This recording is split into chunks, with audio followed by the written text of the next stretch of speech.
থেকে সেনা শাসন তুলে নাও, এরপরে বাঙালিদের তুলে নাও, আমাদের পাহাড় লাগবে। এই পাহাড় তোমার হয় কিভাবে? তুমি বাংলাদেশের ইতিহাস জানো? বাঙালিদের ইতিহাস জানো? তুমি বড় বড় ভাষণ দাও। 1905 সালে বঙ্গভঙ্গ হয়েছিল। বঙ্গভঙ্গর সীমানা তুমি জানো? না, শুধু বাংলাদেশ না, সেখানে কলকাতা, উড়িষ্যা, ঝাড়খণ্ড, আরো কয়েকটা অঞ্চল ছিল এই বঙ্গের অন্তর্ভুক্ত। 1905 সালে এই বঙ্গভঙ্গ হয়েছিল। এই বাংলাটাকে ভাঙতে চেয়েছিল, কিন্তু এখানে মুসলিম এবং হিন্দু ধর্মাবলম্বীদের মধ্যে মত ও বিরোধ দেখা দিছে। এখানে কলকাতাদের ঢাকায় অনেক ব্যবসা ছিল। তারা ভাবছিল যে এখানে যদি এটা বঙ্গভঙ্গ হয় তাহলে তাদের যে আধিপত্য ঢাকায় সেটা থাকবে না। তার কিছুদিন পর যখন বঙ্গভঙ্গ হয় নাই, 11 সালে রদ হয়েছিল, 1911-তে রদ হয়েছিল যে তাদের আধিপত্য অর্থাৎ হিন্দুদের আধিপত্য থাকার জন্য। তার কিছুদিন পর যখন আলাদা একটা স্বাধীন পাইছিল আমাদের এই বঙ্গভঙ্গ, স্বাধীন বলতে দেশ স্বাধীন হয় নাই, এখানে স্বায়ত্তশাসিত হয়েছিল। তো সেখানে দেখা যায় যে বাংলাদেশের মুসলিমরা সব সময় এগিয়ে থাকে, অর্থাৎ মুসলিম শাসন এখানে চলে আসে। যার কারণে আবার কলকাতার যেই দাদাবাবুরা ছিল বড়লোক, তারা আবার এই বঙ্গভঙ্গের পক্ষে যায় দেশ স্বাধীন হওয়ার সময় আর কি। স্বাধীন বলতে 1947 সালের দিকে।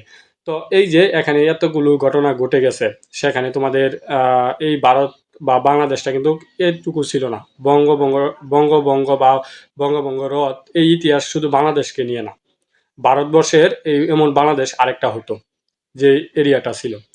তো যাই হোক, এভাবে ঘুরে ফিরে আমাদের এই বাংলাদেশের ইতিহাস। তখন তোমরা কোথায় ছিলা? তখন তো যে যেভাবে পারতো সেভাবে স্বাধীন হয়ে গেছিল। আমাদের পূর্ব পাকিস্তান দেওয়া হয়েছিল, তোমাদের এই পার্বত্য চট্টগ্রাম সহ। তখন তোমরা কোথায় ছিলা? কারণ তোমরা তখন কিছু করতে পারতা না, কারণ তোমরা এই দেশে এমনিতেই আসো নাই। তোমরা এই দেশে রোহিঙ্গাদের মতো আসছো। হ্যাঁ, এটুকু আমি বলতে চাইছিলাম না, তোমাদের বলতে হয় এই কারণে, কারণ তোমরা তোমাদের পূর্বপুরুষের ইতিহাস জানো না। তোমরা কিভাবে এই বাংলাতে আসছো, এই বাংলাদেশে এসে তোমরা কিভাবে এখন পাহাড়টাকে নিজের দাবি করতেছো। তোমরা রোহিঙ্গাদের মতো আসছো, এসে এখানে বসতি স্থাপন করছো, বসতি স্থাপন করে এখন তোমরা নিজেদের আদিবাসী দাবি করতেছো। আদিবাসী মানে কি? আদিবাসী মানে এই অঞ্চলে যারা অনেক আগে থেকে, যাদের আগে আর কেউ বসবাস করে নাই। তোমরা এই আদিবাসী নিজেদের দাবি করে তোমরা কি প্রমাণ করতে চাচ্ছ সেটা আমরা খুব ভালোভাবে বুঝি। তারপর পাহাড়টা তোমার হয় কিভাবে তুমি বলো? পাহাড় তোমার হয় কিভাবে? এটা বাংলাদেশের মানুষের পাহাড়। এটা বাংলাদেশের মানুষের পাহাড়। আমি বাঙালি বলছি না, কারণ বাংলাদেশে এখন তোমরা উপজাতি, অনেক ধরনের উপজাতি বসবাস করতেছ, যেহেতু সরকার তোমাদের স্বীকৃতি দিছে, তোমাদের এনআইডি কার্ড দিছে। তো তোমরা যেহেতু বাঙালি হতে চাচ্ছ না, আমি বাঙালি তোমাদের উপর চাপিয়ে দিতে চাচ্ছি না। তোমাদের জাত আছে, তোমরা সেটা নিয়ে গর্ববোধ করো, করো, কিন্তু তোমরা আদিবাসী না।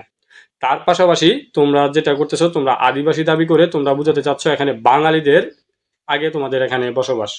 তুমি কি বলতে চাচ্ছ?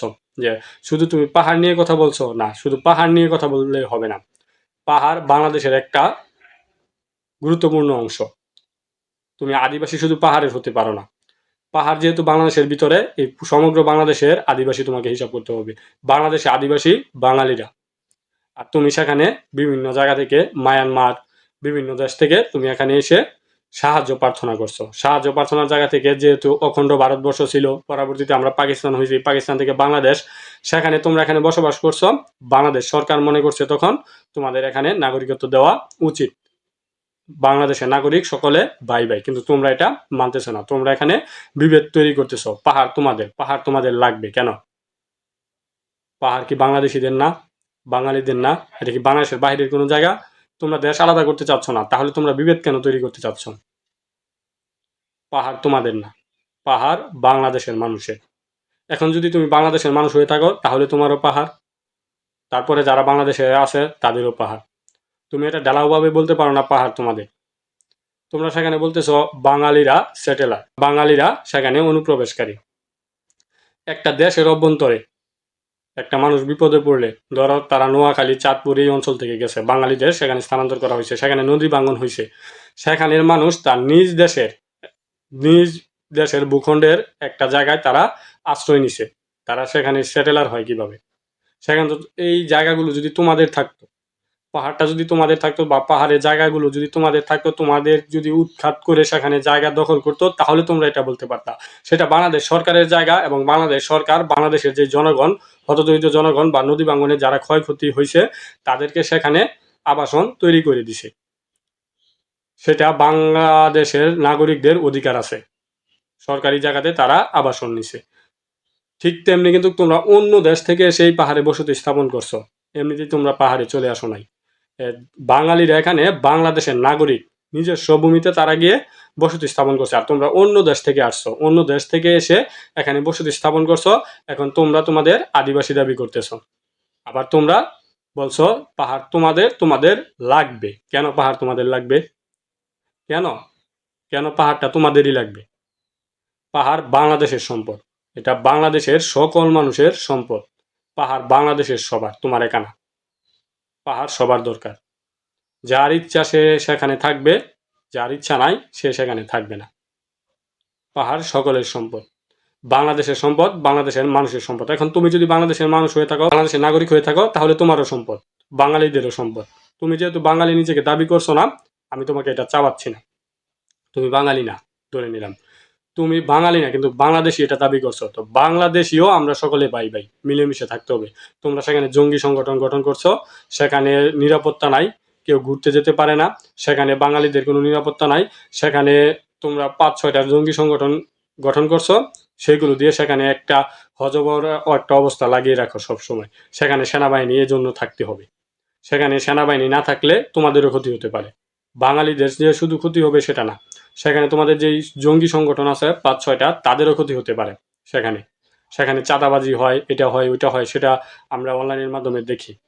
তো সেখানে যদি সেনাবাহিনী না থাকে, তাহলে এগুলো কন্ট্রোল করবে কে?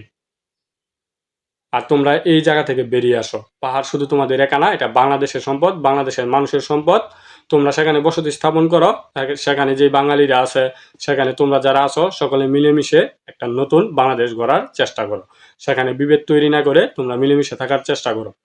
আর যেহেতু পাহাড়টা একটু কি বলে যে অনিরাপদ জায়গা, সেখানে সেনাবাহিনী দরকার আছে, শুধু তোমাদের জন্য না, সেখানে সেনাবাহিনী দরকার আছে। তো কি বলবো, যে আসলে তোমরা বুঝতে চাচ্ছ না যে সেখানে কি ঘটনা ঘটতে যাচ্ছে। সেখানে আসলে বলা যায় যে তোমরা, এই সরকার পতন হলো কিছুদিন আগে সরকার পতন হলো, আওয়ামী লীগের পক্ষ থেকে বলা হয়েছিল যে এখানে জামাত শিবির কিংবা বিএনপির কোন দল আছে, কিন্তু কেউ বিশ্বাস করে না। এখন গণমাধ্যমে আসতেছে, মাস্টার প্ল্যান যাই বলো না কেন, সবকিছু শিবির করেছিল।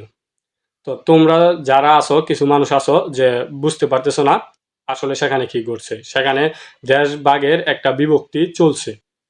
সেটা এখন যদি সেনাবাহিনী ছেড়ে দেয়, বা আমরা যদি ছেড়ে দেই, বা বাঙালিরা যদি এটা মানে তোমাদের কথাটাকে মেনে নেয়, তাহলে দেখা যায় হঠাৎ করে তোমরা দেশটা আলাদা করে ফেলবা। তখন বলবা যে হ্যাঁ, আমরা স্বাধীন করেছি, আমরা স্বাধীন হয়েছি, এটা আমাদের মাস্টার প্ল্যান। ভাই, এইগুলো থেকে দূরে থাকো, কারণ দেশটা হচ্ছে সবার, সার্বভৌমত্ব রক্ষা করো। পাহাড় শুধু তোমাদের একা না, পাহাড় হচ্ছে বাংলাদেশের মানুষের সম্পদ, বাংলাদেশের সম্পদ। তো এটা রক্ষা করার দায়িত্ব যেমন তোমাদের তেমন আমাদের। তাই সেখানে উচ্ছৃঙ্খলা আর এই যে তোমাদের একটা চিন্তা ভাবনা যে বাঙালি, আহ, উপজাতি, আদিবাসী, এগুলো নিয়ে বিভেদ তৈরি না করে আমরা সবাই বাংলাদেশি। বাঙালি আমি বলছি না এই কারণে, যেহেতু তোমরা মেনে নিতে পারছো না বাঙালি, তাই আমি বলছি না। কারণ বাংলাদেশটা কিন্তু বাঙালিদের মাধ্যমেই স্বাধীন হয়েছিল। বাংলাদেশ মুক্তিযুদ্ধে একটা স্লোগান ছিল আমাদের, তুমি কে আমি কে, বাঙালি বাঙালি। তো সেটাতে যদি তোমরা কমফোর্ট ফিল না করো, তাহলে তো কিছু বলার নাই, কারণ বাঙালিদের নেতৃত্বে দেশ স্বাধীন হয়েছে। তোমরা উপজাতি হতে পারো, তোমরা ধরে নিলাম তোমরা আদিবাসী, আদিবাসী দিয়ে তোমরা আসলে কি চাচ্ছ? আমরা তো সবাই এক, সবাই একসাথে থাকতে হবে। তো এগুলো ছাড়ো, পাহাড় শুধু তোমাদের একা না, পাহাড় সবার।